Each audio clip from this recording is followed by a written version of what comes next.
Dans la descente, je siffle une chanson pour moi-même. J'essaie de ne pas faire de fausses notes et de laisser résonner ce qu'il y a de meilleur en moi. Je me sens en harmonie et je tente de transcrire cet état et d'exprimer ma joie de vivre. Je voudrais être plus calme et plus sereine, mais mon énergie ne semble pas toujours s'épuiser en marchant. Je me régénère au travers des heures. Si j'étais vraiment moi-même, je pousserais peut-être des cris, des hurlements, sortirait de moi des râles, une voix plus rauque que pure, ou belle, ou juste. Une vraie joie de vivre, saine et authentique, une sensation qui prendrait la forme d'un crachat, de quelque chose qui ne s'échapperait pas sans racler la gorge. En tout lieu, on perçoit la présence des oiseaux. Cette présence est fugace, bien qu'elle se fasse partout remarquer.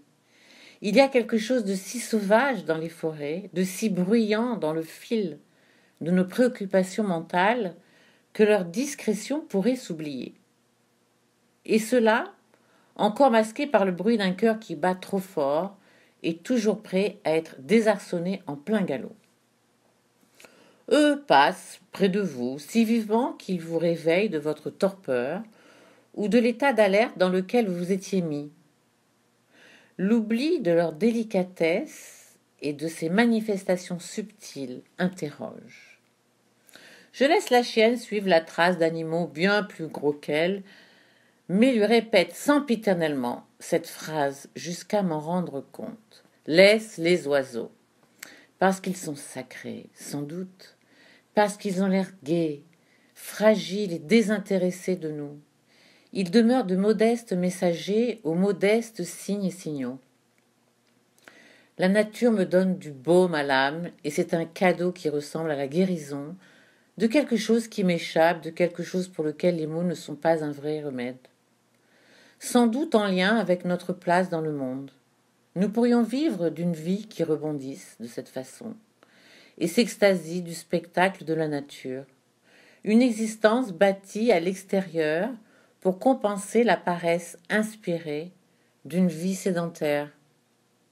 Il y a plus discret que les oiseaux. La chienne semble faire semblant d'attraper les papillons. Je lui évite de réussir. Leur présence m'évoque celle d'une âme fragile et précieuse qui nous accompagnerait un court instant. Avec leur figure acrobatique, ils vous font de l'œil et vous rendent distrait et léger. Mais j'imagine qu'il vaudrait mieux parler de la beauté des choses. Pas de paysage à couper le souffle à chaque instant, mais ce qu'il faut pour vous laisser grand ouvert. Il vaudrait mieux parler de la grâce et de la délicatesse, plutôt que s'épuiser à contempler les atrocités en témoins inutiles, rendus mornes et indifférents. Un arbre parmi les autres avec lequel j'ai un certain feeling, sans bien comprendre pourquoi. Passage de Ermitage d'un jour de Sandra Mathieu.